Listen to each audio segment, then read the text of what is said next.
Palakkad BJP വീണ്ടും വരുമോ? Palakkad corporation Sajid Ajmal, corporation municipality. Palakkad മുനിസിപ്പാലിറ്റിയിൽ കേവല ഭൂരിപക്ഷം BJPക്ക് ഇല്ല. പക്ഷേ ഏറ്റവും വലിയ ഒറ്റക്കക്ഷി BJP ആണ്. ഒരു പക്ഷേ റഷീദ് എന്ന സ്വതന്ത്ര സ്ഥാനാർത്ഥി, അദ്ദേഹം ഈ കോൺഗ്രസിന്റെ വിമതനായി മത്സരിച്ച വ്യക്തിയാണ്. കോൺഗ്രസിന്റെ ഭൂരിഭാഗം ആളുകളും ഈ റഷീദിനൊപ്പം നിന്നതാണ്. മൂന്നാം സ്ഥാനത്താണ് അവിടെ ഈ മിനി ബാബു എന്ന ഈ കോൺഗ്രസിന്റെ ഔദ്യോഗിക സ്ഥാനാർത്ഥി, കൈപ്പത്തി ചിഹ്നത്തിലുള്ള ഔദ്യോഗിക സ്ഥാനാർത്ഥി.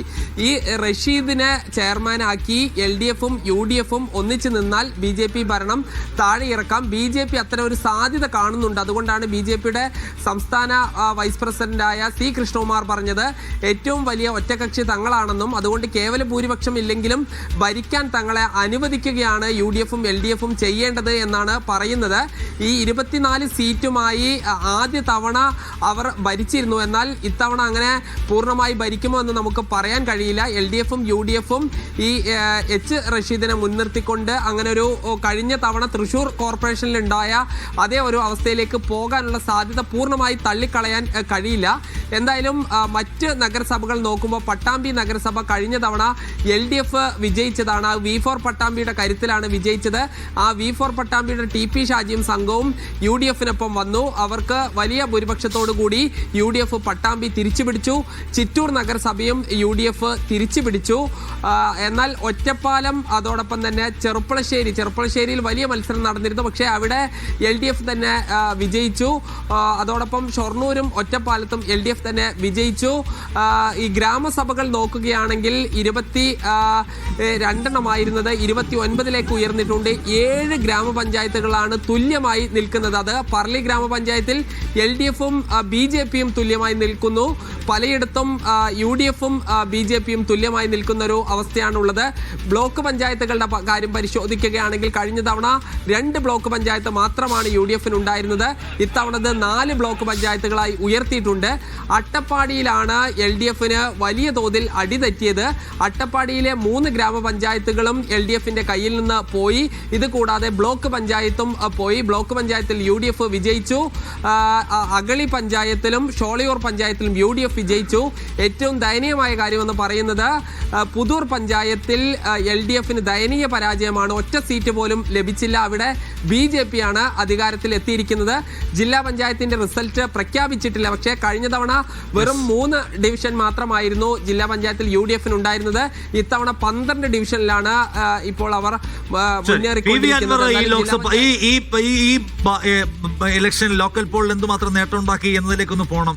അതിനു മുമ്പേ നമ്മുടെ കൊളീഗ്സിന്റെ ചില കൊളീഗ്സുമായി ബന്ധപ്പെട്ട ചില ആൾക്കാരുടെ വിജയം പറയാനുണ്ട്. നമ്മുടെ ധന്യ വിശ്വത്തിന്റെ പിതാവ് KK വിശ്വംഭരൻ ജനതാദൾ UDFിന്റെ ഭാഗമാണ്. കോഴിക്കോട് കാക്കൂർ പഞ്ചായത്തിൽ വിജയിച്ചിരിക്കുന്നു. ധന്യ വിശ്വത്തോടുള്ള സന്തോഷം നമ്മൾ പങ്കുവയ്ക്കുകയാണ്. നമ്മുടെ ഇൻപുട്ടിലെ ഷബ്ന ഷെറിന്റെ പിതാവ് മട്ടത്തിൽ അബ്ബാസ് ഹാജി കോൺഗ്രസ് സ്ഥാനാർത്ഥിയായിരുന്നു. മലപ്പുറം പോരൂർ പഞ്ചായത്തിൽ അദ്ദേഹം വിജയിച്ചിരിക്കുകയാണ്. അപ്പോൾ ഷബ്നയ്ക്ക് ഇത് സന്തോഷത്തിന്റെ പ്രത്യേക മൊമെന്റാണ്. നമ്മുടെ തൻവീറിന്റെ എഡിറ്റിലെ തൻവിയുടെ ഉമ്മ മുനീറ നാസർ വെൽഫെയർ പാർട്ടിയുടെ പ്രതിനിധിയായി മത്സരിച്ച് മലപ്പുറം എടപ്പാൾ പഞ്ചായത്തിൽ നിന്ന് വിജയിച്ചിരിക്കുന്നു. അപ്പോ പിന്നെ നമ്മൾ നേരത്തെ നമ്മുടെ മേക്കപ്പ് ആർട്ടിസ്റ്റ് മണി റെനീഷ് സ്വാതി മണി എന്നാണ് നമ്മൾ വിളിക്കുക. റെനീഷ് സ്വാതി മണി എടവനക്കാട് നിന്ന് വിജയിച്ചിട്ടുണ്ട്. CPMന്റെ സ്ഥാനാർത്ഥിയാണ്. അപ്പൊ ശരി, അപ്പൊ അങ്ങനെ ഈ വ്യക്തിപരമായ സന്തോഷത്തിന്റെ കൂടെ ആഘോഷിക്കുന്ന ആൾക്കാർ കൂടി ഞങ്ങളുടെ ടീമിലുണ്ട് എന്ന് കൂടി പറയാണ്. ഞാനൊന്ന് നേരത്തെ TP രാമകൃഷ്ണൻ മാധ്യമങ്ങൾ കണ്ടപ്പോൾ സർക്കാരിന്റെ ഒരു വിലയിരുത്തലാണെന്ന് അദ്ദേഹം തുറന്ന് സമ്മതിച്ചോ? രാഹു ഇല്ലല്ലോ. സർക്കാരിന്റെ വിലയിരുത്തലാണെന്ന് സമ്മതിച്ചില്ല. പക്ഷെ എന്താണ് സംഭവിച്ചത്? ഞങ്ങളും TP രാമകൃഷ്ണനെ നേരിട്ട് പോയി കണ്ടിരുന്നു. പല വിവാദങ്ങൾ അദ്ദേഹം മറുപടി പറഞ്ഞു. ശബരിമല സ്വർണ്ണക്കൊള്ളയിലായാലും മാങ്കൂട്ടത്തിൽ വിവാദത്തിലായാലും ഒക്കെ UDFിനെ രൂക്ഷമായി വിമർശിക്കുന്നുണ്ടായിരുന്നു. ഞങ്ങൾ ആവർത്തിച്ച് ചോദിച്ചു സർക്കാരിന്റെ വിലയിരുത്തലാകുമോ തദ്ദേശ തെരഞ്ഞെടുപ്പ്? അദ്ദേഹം ചിരിച്ചു തള്ളുകയാണ് ചെയ്തത്. മറുപടി കൃത്യമായി അദ്ദേഹം ആത്മവിശ്വാസത്തോടുകൂടി ആയിരിക്കുമെന്നോ അല്ലെന്നോ അദ്ദേഹം പറയാൻ തയ്യാറായില്ല എന്നാണ്. ശബരിമല സ്വർണ്ണക്കൊള്ള തിരിച്ചടിക്കുമെന്നുള്ള ഭയം അവസാന മൊമെന്റിൽ ഭയങ്കരമായിട്ട് LDFിന്റെ നേതാക്കന്മാർക്ക് ഉണ്ടായിരുന്നു. ശരി, നിങ്ങളപ്പോ കേരളം മുഴുവൻ പോയല്ലോ. ആളുകള് അന്ന് ഈ രാഹുൽ മാങ്കൂട്ടം കത്തിയെങ്കിൽ സമയമാണ്. ആൾക്കാർ ശബരിമല പറയുന്നുണ്ടായിരുന്നു. ശബരിമല ഞങ്ങൾ ചർച്ച ചെയ്തത് കൂടുതലും കുറവാണ് കണ്ടത്. താഴെത്തട്ടിൽ ശബരിമല സ്വർണ്ണക്കൊള്ള വലിയ രീതിയിൽ ആഞ്ഞടിച്ചതായിട്ട് ഞങ്ങൾക്ക് അങ്ങനെ ഒരു വികാരം വലിയ രീതിയിൽ ഞങ്ങൾക്ക് തോന്നിയില്ല. പക്ഷേ മാങ്കൂട്ടത്തിൽ വാദം വലിയ രീതിയിൽ ചർച്ച ചെയ്യുന്നുണ്ടായിരുന്നു. പക്ഷേ UDF നേതാക്കളൊക്കെ അവർക്ക് പ്രതീക്ഷ, അല്ലെങ്കിൽ അവരുടെ ഒരു പ്രതീക്ഷ അവരുടെ വോട്ടിനെ സ്വാധീനിക്കുന്ന തരത്തിലേക്ക് ഒരിക്കലും രാഹുൽ മാങ്കൂട്ടത്തിൽ വിവാദം പോകില്ല. മുകളിൽ ഇങ്ങനെ ചർച്ച ചെയ്യുന്നുണ്ട് മാങ്കൂട്ടത്തിനെതിരെ, പക്ഷെ കൃത്യമായ നടപടിയെടുത്തു, മാതൃകാപരമായ നടപടി എടുത്തു എന്നൊരു വികാരം ആളുകളിലേക്ക് എത്തിക്കാൻ UDF ശക്തമായി തന്നെ സ്വാധീനിച്ചിട്ടുണ്ട്. ആദ്യം തന്നെ പരാതി വന്നപ്പോൾ യൂത്ത് കോൺഗ്രസ് അധ്യക്ഷ സ്ഥാനത്ത് നിന്ന് മാറ്റി, പിന്നീട് സസ്പെൻഡ് ചെയ്തു. വീണ്ടും ഒരു പരാതി ഉയർന്നു വന്നപ്പോൾ കോൺഗ്രസിൽ നിന്ന് തന്നെ പുറത്താക്കുന്ന തരത്തിലേക്ക് കൃത്യമായൊരു നടപടിയെടുത്തു എന്നത് കോൺഗ്രസിന് വലിയ ആത്മവിശ്വാസം നൽകിയിരുന്നു. അതുകൊണ്ട് അത് തിരിച്ചടിയാകില്ല എന്ന ഉറച്ച വിശ്വാസത്തിൽ തന്നെയായിരുന്നു UDF ഉണ്ടായിരുന്നത്. ശരി, എന്തായാലും ശബരിമലയുടെ കാര്യത്തിൽ ഇപ്പോൾ ഇവർക്ക് അതൊരു പ്രധാനപ്പെട്ട ഘടകമായി പ്രവർത്തിച്ചു എന്ന പ്രശ്നമുണ്ട്. കരുളായിലെ വിവരം നോക്കാം. തൃണമൂൽ കോൺഗ്രസിന് എന്തോ ഒരു സംഗതി. അൻവർ, PV അൻവർ, ജംഷീർ കൊടിഞ്ഞി, എന്താണ് PV അൻവറിന്റെ സ്റ്റാറ്റസ് എന്താണ്?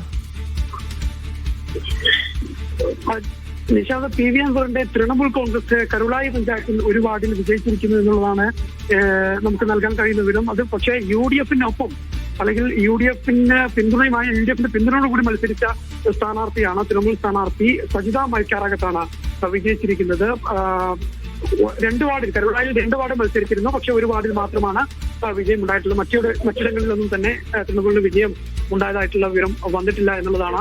പക്ഷേ UDF-ന്റെ ഭാഗമായി നിന്ന ഇത്തരത്തിലുള്ള ആളുകളൊക്കെ തന്നെ ഒരു പരിധിവരെ വിജയിച്ചു എന്നുള്ളത് തന്നെയാണ് UDF-നെ സംബന്ധിച്ചിടത്തോളം. മലപ്പുറം ജില്ലയിലെ ജില്ലാ പഞ്ചായത്താണ് ഏറ്റവും പ്രധാനപ്പെട്ട ഒരു ഇതായി നിൽക്കുന്നത്. കാരണം ഒറ്റ വാർഡ് മാത്രമാണ് നിലവിൽ, ഒറ്റ ഡിവിഷൻ മാത്രമാണ് നിലവിൽ LDF-നുള്ളത്. പക്ഷെ അതിന്റെ ഫൈനൽ റിസൾട്ട് വരുമ്പോൾ ഒരു പക്ഷേ അത് UDF മാത്രമായി മാറുമോ എന്നുള്ളതാണ് നോക്കി കാണേണ്ടത്. അങ്ങനെയാണെങ്കിൽ പ്രതിപക്ഷമില്ലാത്ത ഒരു ജില്ലാ പഞ്ചായത്തായി മലപ്പുറം മാറാൻ പോകുന്നു എന്നുള്ളതാണ് ഏറ്റവും പ്രധാനപ്പെട്ട കാര്യം. പഞ്ചായത്തുകളുടെ കണക്കിലാണെങ്കിലും അങ്ങനെ തന്നെ 86 94-ൽ 86 പഞ്ചായത്തിലും UDF തന്നെ മുന്നിട്ട് നിൽക്കുന്നു. വെറും 6 പഞ്ചായത്തിൽ മാത്രമാണ് ഈ LDF ഉള്ളത്. ഇനി നഗരസഭകളാണ്. നമ്മൾ പലപ്പോഴും നഗരസഭകളായിരുന്നു ഉറ്റുനോക്കിയിരുന്നത്. 3 നഗരസഭകൾ നേരത്തെ LDF-ന്റെ കയ്യിലുണ്ടായിരുന്ന പൊന്നാനിയും അതോടൊപ്പം തന്നെ പെരിന്തൽമണ്ണയും നിലമ്പൂർ ഉൾപ്പെടെയുള്ളവ.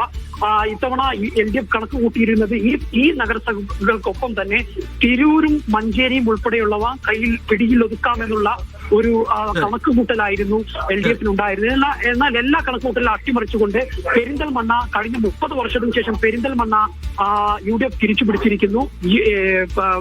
നിലമ്പൂരും UDF തിരിച്ചു പിടിച്ചിരിക്കുന്നു. ഒരു നഗരസഭ മാത്രം, എന്ന് വെച്ചാൽ പൊന്നാനി മാത്രമാണ് ഇപ്പോൾ LDF-നുള്ളത് എന്നുള്ളത്. അങ്ങനെ മൊത്തത്തിൽ എല്ലാ മേഖലയിലും UDF-ന്റെ സർവാധിപത്യമാണ് മലപ്പുറം ജില്ലയിൽ. സർവാധിപത്യമാണ് മലപ്പുറത്ത് കാണുന്നത്. കോഴിക്കോട്